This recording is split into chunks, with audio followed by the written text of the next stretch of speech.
اسلام کے اہم ترین فرائض میں سے ایک فرض زکوٰۃ بھی ہے۔ آج کے عہد میں مسلمان جن احکام کو بہت تیزی کے ساتھ چھوڑے جا رہے ہیں ان میں سے زکوٰۃ کا مسئلہ بھی ہے کہ بکثرت مالدار مسلمان زکوٰۃ کی سلسلے میں بے انتہا کوتاہیاں کر رہے ہیں، اور بہت سارے مسلمانوں کے تو ذہن میں بھی نہیں ہے کہ زکوٰۃ کوئی لازمی فریضہ ہے۔ اس سلسلے میں ضروری ہے کہ پہلے چند باتیں سمجھ لی جائیں۔ ایک تو یہ کہ جس مسلمان پر زکوٰۃ فرض ہو گئی، اگر وہ زکوٰۃ کو فرض نہ سمجھتا ہو اور اس کے دل میں یہ بات بیٹھی ہوئی کہ زکوٰۃ مجھ پر فرض نہیں ہے اور زکوٰۃ کے فریضے کو وہ قبول نہ کرتا ہو، تو اس شخص کا ایمان سلامت رہا یا نہیں اس کی کوئی ضمانت نہیں۔ ایسا ہو سکتا ہے کہ اس شخص کا ایمان بھی سلامت نہیں ہوگا، اس لیے کہ اسلام کے کسی فرض کو فرض نہ ماننا اتنا خطرناک ہے کہ اس کی وجہ سے انسان کا ایمان ہی سلب ہو سکتا ہے۔ تو ایک تو غلط فہمی یہ دور ہو جانی چاہیے۔ دوسرے، اگر کوئی مسلمان زکوٰۃ کو فرض سمجھتا ہے لیکن دینے کو تیار نہیں، اس کی طبیعت آمادہ نہیں ہے، تو ایسا مسلمان فاسق اور فاجر ہے، اور اس کا جو مال ہے وہ اس کے لیے وبال بنے گا۔ چنانچہ قرآن کریم میں اللہ تعالیٰ شانہ کا ارشاد ہے، والذین یکنزون الذھب والفضہ ولا ينفقونها فی سبیل اللہ فبشرهم بعذاب علیم۔ وہ لوگ جو سونا اور چاندی جمع کر کے رکھتے ہیں اور اللہ کے راستے میں اس کو خرچ نہیں کرتے ہیں، ان کو خوشخبری سنا دیجئے دردناک عذاب کی۔ ارشاد فرمایا آگے، یوم یحمى علیہا فی نار جہنم فتکوی بہا جباہہم وجنوبہم وظہورہم ھذا ما کنزتم لانفسکم فذوقوا ما کنتم تکنزون، کہ قیامت کے دن اس کا یہ مال، اس کا یہ سونا و چاندی، اس کا یہ روپیہ پیسہ آگ کے اندر تپایا جائے گا، اور اس کے بعد پھر اس کے چہرے اور اس کے پہلوؤں کو اسے داغا جائے گا اور کہا جائے گا یہ ہے وہ تیرا مال جس کو تو نے جمع کر کے رکھا تھا۔ ھذا ما کنزتم لانفسکم فذوقوا ما کنتم تکنزون۔ اس زکوٰۃ ادا نہ کر کے مال کو جمع کرنے کے برا انجام چکھتے رہو۔ جب قرآن کریم میں اتنی سخت وعید ارشاد فرمائی گئی تو اس سے ایمان والے کو سمجھنا چاہیے کہ زکوٰۃ کا فریضہ کتنا اہم ترین فریضہ ہے۔ بہت سارے مسلمانوں کی غلط فہمی یہ، وہ کہتے ہیں کہ صاحب بغیر حساب کتاب کے جتنا ہم سے ہو سکے گا اتنا ہم صدقہ دیتے رہیں گے، اور اس کے بعد پھر چاہے وہ زکوٰۃ کی پوری مقدار ادا ہو رہی ہے یا نہیں ہو رہی ہے اس کی طرف کوئی توجہ نہیں۔ یاد رکھنا چاہیے یہ غلطی بالکل نہیں کی جانی چاہیے کہ حساب کیے بغیر اس طرح سے زکوٰۃ ادا کی جائے کہ ذہن میں تو ہو کہ تخمیناً پوری زکوٰۃ ادا ہو گئی ہوگی لیکن یقینی طور پر نہ ہو۔ اگر امر واقع میں زکوٰۃ پوری ادا ہو گئی ہوگی تو ٹھیک ہو گیا، لیکن اگر اس نے تخمینہ لگایا اور زکوٰۃ ادا کی اور حقیقت میں زکوٰۃ ادا نہیں ہوئی ہوگی تو اللہ کے یہاں اس کا مواخذہ ہو جائے گا۔ اس سلسلے میں چوتھی کوتاہی یہ ہے کہ ایمان والے کو یہی معلوم نہیں ہوتا ہے کہ مجھ پر زکوٰۃ کون سے دن لازم ہے اور کون سے مہینے میں لازم ہے۔ بہت سارے مسلمان یہ سمجھتے ہیں کہ جس طرح سے رمضان کے اندر روزے فرض ہو جاتے ہیں اسی طرح سے زکوٰۃ بھی رمضان میں فرض ہوتی ہے، حالانکہ ایسا نہیں ہے۔ زکوٰۃ کا تعلق رمضان کے ساتھ نہیں ہے، زکوٰۃ کا تعلق مال آنے کے ساتھ ہے۔ جس مہینے میں کسی مسلمان کے پاس اتنا مال آ گیا جس پر زکوٰۃ لازم ہو جاتی ہے، اسی مہینے سے اس ایمان والے کو صاحب نصاب کہا جائے گا۔ تو گویا اس مہینے سے اگلے سال اس مہینے تک زکوٰۃ کا حساب کرنا ہوگا تو زکوٰۃ ادا کرنی ہوگی۔ اس کے معنی یہ ہے کہ بہت سارے مسلمانوں کو زکوٰۃ لازم ہوگی رجب سے رجب، بہت سارے مسلمانوں کو محرم سے محرم، بہت سارے مسلمانوں کو سفر سے سفر، بہت سارے مسلمانوں کو رمضان سے رمضان۔ یہ ضروری نہیں ہے کہ رمضان سے ہی رمضان تک زکوٰۃ لازم ہو، دوسرے کسی بھی مہینے میں زکوٰۃ لازم ہو سکتی ہے، کیونکہ اس کا تعلق در حقیقت مال کے آنے سے ہے، اور جس مہینے میں انسان کے پاس اتنا مال آ گیا جتنے مال پر زکوٰۃ لازم ہوتی ہے تو اسی مہینے میں انسان صاحب نصاب بن جائے گا اور زکوٰۃ ادا کرنے والوں میں آ جاتا ہے۔ زکوٰۃ کی ادائیگی اور ادائیگی کرنے اور نہ کرنے کے سلسلے میں دو باتیں پہلے سمجھ لینی چاہیے۔ پہلے ان جائیدادوں اور ان املاک کو سمجھ لینا چاہیے جن املاک پر اسلام نے زکوٰۃ لازم نہیں کی ہے۔ ان میں کیا کیا چیزیں ہیں؟ رہائشی مکانات، گھر کے برتن، گھر کے بسترے، استعمال کی گاڑیاں، کارخانوں کی مشینیں، گھر کا وہ اثاثہ جو گھر کی ضروریات کے لیے استعمال ہوتا ہے، مثلا واشنگ مشین، فریج، سکوٹر، قالین، بسترے۔ یہاں کشمیر کے لوگوں کے گھروں میں تانبا بہت بڑی مقدار کا ہوتا ہے، ان تمام چیزوں پر زکوٰۃ لازم نہیں ہے۔ اسی طرح سے وہ جی پی فنڈ جو ابھی ملازم نے وصول نہیں کیا ہے اس پر بھی زکوٰۃ لازم نہیں ہوتی ہے۔ اسی طرح سے وہ گاڑیاں جو کرائے پر چلائی جا رہی ہیں ان گاڑیوں پر بھی زکوٰۃ لازم نہیں ہے۔ اسی طرح سے وہ زمینیں جو خریدی گئی ہیں مگر بیچنے کی نیت نہیں ہے، ان زمینوں پر بھی زکوٰۃ لازم نہیں ہوتی ہے۔ گھروں کے استعمال کی جتنی چیزیں ہیں، چاہے وہ سالہ سال میں کبھی کبھار استعمال ہوتی ہوں، ان چیزوں پر بھی زکوٰۃ لازم نہیں ہوتی ہے۔ تو جب یہ تمام چیزیں الگ ہو گئی جن پر زکوٰۃ لازم نہیں ہے، تو قدرتی طور پر فوراً سوال آئے گا اب وہ کیا کیا چیزیں ہیں جن پر زکوٰۃ لازم ہوتی ہے۔ تو اختصار کے ساتھ سمجھیں کہ وہ 4 چیزیں ہیں جن پر زکوٰۃ لازم ہوتی ہے۔ نمبر 1 سونا، نمبر 2 چاندی،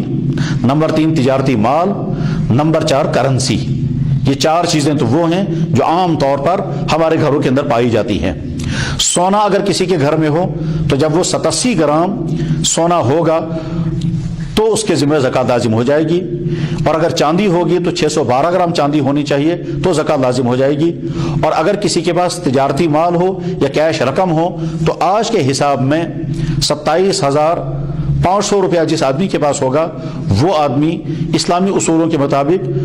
صاحب نصاب ہے، یعنی اتنے مال کا وہ مالک بن گیا جس پر زکوٰۃ لازم ہو جاتی ہے، تو اس شخص کو زکوٰۃ دینی ہوگی۔ جس کے دکان میں تجارتی مال ہے اگر وہ 27,000 یا اس سے زیادہ کا مال ہے تو اس پر بھی زکوٰۃ لازم ہو جاتی ہے۔ تو یہ 4 چیزیں ہیں جن پر زکوٰۃ لازم ہوتی ہے: سونا، چاندی، کرنسی اور تجارتی مال۔ ان 4 چیزوں میں سے کسی کے پاس 2 چیزیں ہوں گی، کسی کے پاس 1 چیز ہوگی، کسی کے پاس 4 چیزیں ہوں گی۔ بہرحال ہر مسلمان کو چاہیے کہ وہ حساب کر کے دیکھے کہ میرے پاس سونا اگر ہے تو کتنا ہے اور مجھے زکوٰۃ کتنی دینی ہے۔ سونا چاہے مرد کے پاس ہو، چاہے عورت کے پاس ہو، چاہے زیورات کے ہوں، چاہے وہ مہر کا ہو، چاہے وہ استعمال میں آتا ہو یا استعمال کے بغیر ہو، بہرحال اس پر زکوٰۃ لازم ہے۔ اسی طرح سے چاندی زیورات کی شکل میں ہو یا وہ بسکٹ کی شکل میں ہو، اس پر بھی زکوٰۃ لازم ہوتی ہے۔ تجارتی مال جو دکانوں میں ہو یا گوداموں کے اندر ہو، تجارتی مال پر بھی زکوٰۃ لازم ہوتی ہے۔ البتہ زکوٰۃ کی ادائیگی میں اتنا پہلے کرنا ہوگا کہ اگر کسی شخص کے پاس رقم موجود ہے تو یہ دیکھنا ہوگا کہ اس کے ذمہ قرضہ تو نہیں ہے۔ اگر قرضہ ہوگا تو قرضہ وضع کر لینا ہے، اور قرضہ وضع کرنے کے بعد باقی جو رقمیں ہیں ان پہ زکوٰۃ ادا کرنی ہوگی۔ مثلا کسی آدمی کے گھر میں 5 لاکھ روپے، کسی آدمی کی دکان میں 5 لاکھ روپے کا مال ہے، اس نے یہ دیکھا کہ میرے ذمہ قرضہ جو ہے وہ 2 لاکھ روپے کا ہے، تو اس کا مطلب یہ ہے کہ اس انسان کو صرف 3 لاکھ روپے کی زکوٰۃ ادا کرنی ہے۔ زکوٰۃ کی مقدار صرف 2.5% ہے، یعنی 100 روپے میں 2.5 روپیہ، 1 لاکھ روپے میں 2,500 روپے اور 1 کروڑ روپے میں 2.5 لاکھ روپے زکوٰۃ ادا کرنی ہو 2.5%، اور وہ بھی کب؟ جب پورا سال گزر جائے۔ یعنی کسی مسلمان کے پاس جب یہ مال آ گیا، یہ پیسہ آ گیا، تو جس مہینے میں یہ پیسہ آ گیا اس مہینے کو ذہن میں رکھنا ہے۔ اگلے سال وہی مہینہ، وہی تاریخ جب آئے گی، اس تاریخ میں دیکھے گا کہ میرے پاس کتنا بچا ہوا پیسہ ہے، اس پیسے کے 2.5% اس کو زکوٰۃ ادا کرنی ہے۔ مثلا فرض کرتے ہیں ایک آدمی کو 5 رجب کی تاریخ میں اس کے پاس 1 لاکھ روپے آ گیا اور یہ 1 لاکھ روپے کا مالک بن گیا۔ اب 5 رجب سے یہ صاحب نصاب ہے، اگلے سال 5 رجب کو یہ دیکھے گا کہ اس پورے سال میں نے کھانا بھی کھایا، کپڑے بھی بنائے، ضروریات بھی پوری کی، گھر میں کوئی بیمار ہوا اس کے دوائیوں کا انتظام بھی کیا، خرچے بھی کیے۔ غرض یہ کہ پورے سال میں آمد اور صرف کا سلسلہ چلتا رہا۔ اگلے سال 5 رجب کو یہ دیکھے گا میرے پاس کتنی رقم موجود ہے، وہ جتنی رقم موجود ہوگی اس پر زکوٰۃ لازم ہوگی۔ اگر اگلے سال 5 رجب کو 27,000 سے کم رقم بن چکی ہے تو اس کا مطلب یہ ہے کہ زکوٰۃ دینے والوں کی کیٹیگری سے نکل چکا ہے، یہ غریبوں کی فہرست میں داخل ہو گیا، اس کے ذمہ زکوٰۃ لازم نہیں رہی۔ لیکن اگر اگلے سال 5 رجب کو اس کے پاس 27,000 1 لاکھ روپے پچھلے سال 5 رجب کو تھا، اور اگلے سال 5 رجب کو جتنی رقم ہوگی، چاہے وہ 1 لاکھ سے کم ہو، 1 لاکھ سے زیادہ ہو، 1 لاکھ سے زیادہ ہوگا تو جو زائد رقم ہے اس کا سال گزارنا شرط نہیں ہے، اب اس پورے پہ اس کو زکوٰۃ دینی ہوگی۔ اس کے علاوہ جن آدمیوں کے گھر میں جانور ہوتے ہیں ان کو جانوروں کا حساب، مثلا بھیڑ بکریوں والے ہیں ان کو جانوروں کا حساب کرنا ہوگا اور حساب کر کے ان کو زکوٰۃ ادا کرنی ہوگی۔ 40 بکریوں پر 1 بکری، اور یہ ایک ہی بکری برقرار رہے گی 120 بکریوں تک۔ اور جب کسی انسان کے پاس 121 بکریاں ہو جائیں گی تو اس کو 2 بکریاں دینی ہیں، اور یہ 2 بکریاں رہیں گی 200 بکریوں تک، تو 200 بکریوں تک 2 بکریاں دینی ہوں گی۔ اور جب کسی انسان کے پاس 201 بکری ہو جائے گی تو اس انسان کو پھر 3 بکریاں دینی ہوگی، اور اس کے بعد ہر 100 پر 1 بکریاں۔ تو جو بھیڑ بکریوں کے مالک ہیں ان کو اس طرح سے زکوٰۃ ادا کرنی ہوگی، اور جو گائے بیل اور بھینسوں کے مالک ہیں ان کو زکوٰۃ ادا کرنی ہوگی۔ جب کسی آدمی کے گھر میں 30 گائیں ہوں گی تو پھر وہ 1 بچڑا 1 سال کا زکوٰۃ میں ادا کرے گا، اور اگر 40 گائیں ہوں گی تو 2 سالہ بچڑا زکوٰۃ میں ادا کرے گا، چاہے وہ نر ادا کرے چاہے مادہ ادا کرے۔ زکوٰۃ لازم ہونے کی ایک اور چیز ہے، وہ ہے زمین۔ زمین اگر کسی انسان نے خریدی ہے تاکہ مکان بنائے اس زمین پر زکوٰۃ لازم نہیں، اگر کسی انسان نے زمین خریدی ہے تاکہ اس میں دکان بنائے تو اس پر بھی زکوٰۃ لازم نہیں، اور اگر کسی انسان نے زمین خریدی تاکہ اس میں اناج اگائے یا باغ لگائے اس پر بھی زکوٰۃ لازم نہیں ہے، اور اگر کسی انسان نے زمین خریدی اور خریدتے وقت نیت یہ تھی کہ میں یہ زمین بیچوں گا اور رقم وصول کروں گا تو اس صورت میں اس زمین کی قیمت فروخت پر زکوٰۃ لازم ہوگی۔ مثلا ایک شخص نے زمین کا ایک کنال خریدا 20 لاکھ روپے کا، اور اب اس سال اس کی قیمت مثلا 25 لاکھ روپے بن گئی ہے تو اس کو 25 لاکھ روپے کی مالیت کی زکوٰۃ ادا کرنی ہوگی۔ جس آدمی نے زمین خریدی اناج اگانے کے لیے یا پھل اگانے کے لیے تو اس اناج اور پھل میں عشر ادا کرنا لازم ہو جاتا ہے، اور عشر کی مقدار ہے 10%۔ جس زمین سے اناج یا پھل نکل رہا ہے اگر اس زمین میں پانی استعمال ہو رہا ہے بغیر کسی پیسوں کے خرچوں کے تو اس صورت میں زمین کے پیداوار میں سے 10واں حصہ ادا کرنا ہوگا، یعنی 10 کلو میں سے 1 کلو، 10 پیٹیوں میں سے 1 پیٹی، 10 بوریوں میں سے 1 بوری، 10 ٹینوں میں سے 1 ٹین۔ اور اگر زمین کی سینچائی میں پانی خرچ کرنا پڑتا ہے اور اس پر پیسے خرچ ہوتے ہیں، چاہے وہ بورنگ کے ذریعے سے، چاہے وہ گورنمنٹ کی نہروں کا پانی لینا پڑتا ہو اور اس کا آبیانہ بھرنا پڑتا ہو، تو اس صورت میں نصف عشر لازم ہوتا ہے، یعنی پھر 10 بوریوں میں سے 1 بوری نہیں بلکہ 20 بوریوں میں سے 1 بوری۔ ویسے جو زمین سے اناج اگانے والے لوگ ہیں وہ، اور جو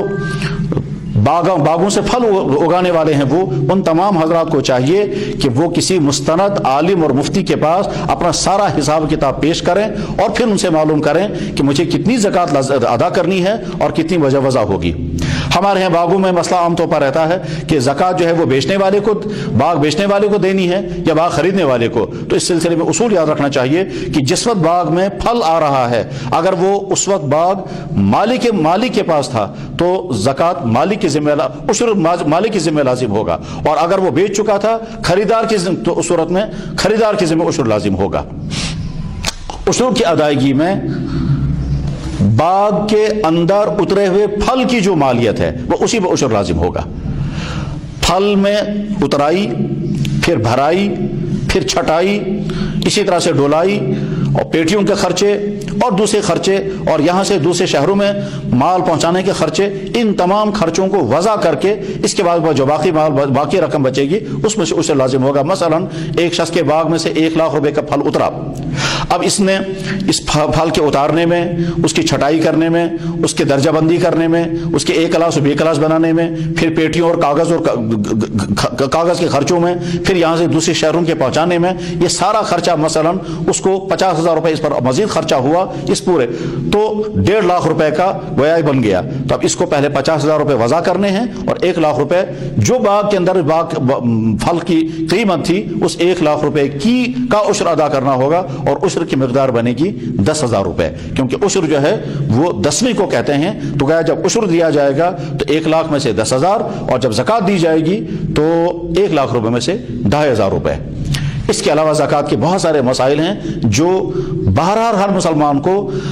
کسی مستند عالم کے پاس بیٹھ کر تفصیل سے اپنی ساری آمد اور خرچ اور اپنی مالیت اور گھر کے تمام املاک کو پیش کر کے پھر پوچھنا چاہیے کہ مجھے بتایا جائے کہ مجھے کتنی زکوٰۃ ادا کرنی ہے۔ اور آخری بات یہ ہے کہ اللہ کے نبی علیہ الصلوۃ والسلام نے ارشاد فرمایا کہ زکوٰۃ کے ادا کرنے سے مال کبھی کم نہیں ہوگا۔ چنانچہ 1400 سال کی تاریخ میں ایک مسلمان بھی ایسا نہیں ہے جو یہ کہہ سکے کہ زکوٰۃ کی ادائیگی کی وجہ سے مجھ پر غربت آ گئی، زکوٰۃ کی ادائیگی کی وجہ سے میں مفلوق الحال ہو گیا، زکوٰۃ کی ادائیگی کی وجہ سے میرا مال گھٹ گیا۔ بظاہر تو ہمارے حساب سے مال گھٹتا ہے مگر حقیقت میں مال گھٹتا نہیں ہے، مال بڑھتا ہے۔ چنانچہ 1 سال زکوٰۃ ادا کر کے دیکھیں، اسی ڈیٹ کو اگلے سال دیکھیں، آپ کا مال یقیناً بڑھ چکا ہوگا۔ جب اللہ کے نبی علیہ الصلوۃ والسلام کی پیشن گوئی ہے تو آنکھ بند کر کے اس کو ماننا چاہیے۔ 1400 سال کی تاریخ یہی بتاتی ہے۔ اللہ تعالیٰ شانہ ہر مالدار مسلمان کو خوشی کے ساتھ زکوٰۃ ادا کرنے کی توفیق عطا فرمائے۔ وآخر